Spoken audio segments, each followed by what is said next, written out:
Hello everyone. आज से हम लोग क्लास 10th का मैथ स्टार्ट करने वाले हैं। इसका पहला अध्याय है वास्तविक संख्या। वास्तविक संख्या पढ़ने से पहले हमको कुछ महत्वपूर्ण चीज़ों के बारे में पढ़ना पड़ता है। वो महत्वपूर्ण चीज़ें ये हैं। सबसे पहले प्राकृतिक संख्याएँ। प्राकृतिक संख्याएँ कहते किसको हैं? तो गिनती की संख्या को प्राकृतिक संख्या कहते हैं। गिनती की संख्या क्या? तो 1 2 3 4 5 6 और यह बढ़ते जाएंगी इन्फिनिटी तक प्राकृतिक संख्याएं हैं। समझ गए? तो उसके बाद पढ़ना है हम लोग को पूर्ण संख्याएं, होल नंबर। होल नंबर कहते किसको हैं? तो प्राकृतिक संख्याओं के समूह में जीरो जोड़ देने पर वह पूर्ण संख्या बन जाती है। तो प्राकृतिक संख्याओं के समूह में जीरो जोड़ देने पर प्राकृतिक संख्या होगा 1 2 3 4 5 6। उसके समूह में जीरो जोड़ देने पर, जीरो जोड़ दिए तो यह हो गया पूर्ण संख्या। उसके बाद सम संख्या। सम संख्या किसको कहते हैं? सम संख्या उसका इंग्लिश होता है इवन नंबर। तो ऐसी संख्याएं जो 2 से पूर्णतः विभाजित हो जाती है उसे सम संख्या कहते हैं। तो 2 से पूर्णतः विभाजित कौन सी संख्या होती है? तो 2 4 6 8 10 etc। उसके बाद होता है विषम संख्या। विषम संख्या किसको कहते हैं? विषम संख्या का इंग्लिश होता है ऑड नंबर। ऑड नंबर कहते हैं किसको हैं? ऐसी संख्याएं जो 2 से पूर्णतः विभाजित ना हो। सम संख्या उसे कहते हैं जो 2 से पूर्णतः विभाजित हो, जैसे 2 4 6 8। उसके बाद जो 2 से पूर्णतः विभाजित ना हो उसे विषम संख्या कहते हैं, जैसे 1 3 5 7 9। उसके बाद हम लोग आगे बढ़ते हैं। उसके बाद हम लोग को पढ़ना है अभाज्य संख्या, प्राइम नंबर। तो प्राइम नंबर कहते किसको हैं? ऐसी संख्या जो 1 से तथा खुद से विभाजित हो उसे अभाज्य संख्या कहते हैं। इसका मतलब क्या हुआ? जो 1 से और उस खुद से, तो जैसे कि 2 हो गया, यह 1 से विभाजित हो जाएगा और 2 से विभाजित हो जाएगा, तो यह अभाज्य संख्या हो गया। उसके बाद 3 लेते हैं, तो 1 से विभाजित होगा और 3 से विभाजित होगा और किसी भी संख्या से विभाजित नहीं होगा। ऐसी संख्याओं को अभाज्य संख्या कहते हैं। अभाज्य संख्या के बाद हम लोग पढ़ते हैं भाज्य संख्या, कंपोजिट नंबर। कंपोजिट नंबर किसको कहते हैं? तो ऐसी संख्या जिसके कम से कम 3 गुणनखंड हो भाज्य संख्या कहलाती है।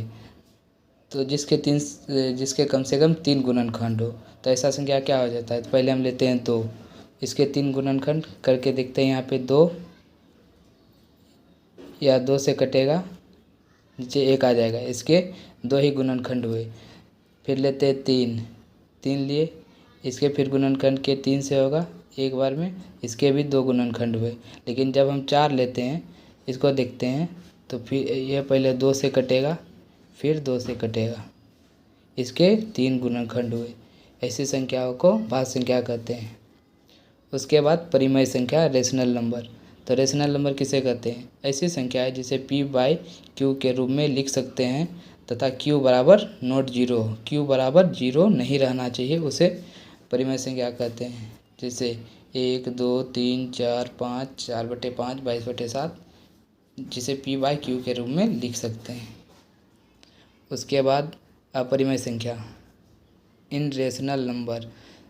जिस संख्या को p/q के रूप में नहीं लिखा जा सके उसे अपरिमेय संख्या कहते हैं, अपरिमेय संख्या कहलाता है। जैसे √2 √3 √5 √7 √8 3 + √2 पाई।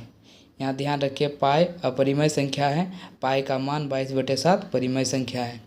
यहाँ पे √4 नहीं होगा क्योंकि √4 का वर्गमूल 2 होता है और 2 एक परिमेय संख्या है।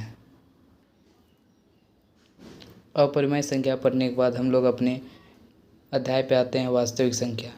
वास्तविक संख्या कहते किसको हैं? तो आप लोग पढ़े परिमेय संख्या और अपरिमेय संख्या। परिमेय संख्या तथा अपरिमेय संख्या को संयुक्त रूप से वास्तविक संख्या कहते हैं। यानी कि परिमेय संख्या और अपरिमेय संख्या को मिला देंगे तो वास्तविक संख्या बन जाएगा। उसके बाद प्रश्नावली पढ़ने से पहले हम लोग को एक थ्योरम पढ़ना पड़ता है, यूक्लिड विभाजन प्रमेय का। तो धनात्मक पूर्णांक a और b दिए रहने पर ऐसी अद्वितीय संख्याएं, पूर्ण संख्याएं q और r विद्यमान है कि a बराबर bq + r, जहां r जो है 0 से बड़ा या उसके बराबर लेकिन b से छोटा। ऐसा ही हम लोग समझते हैं।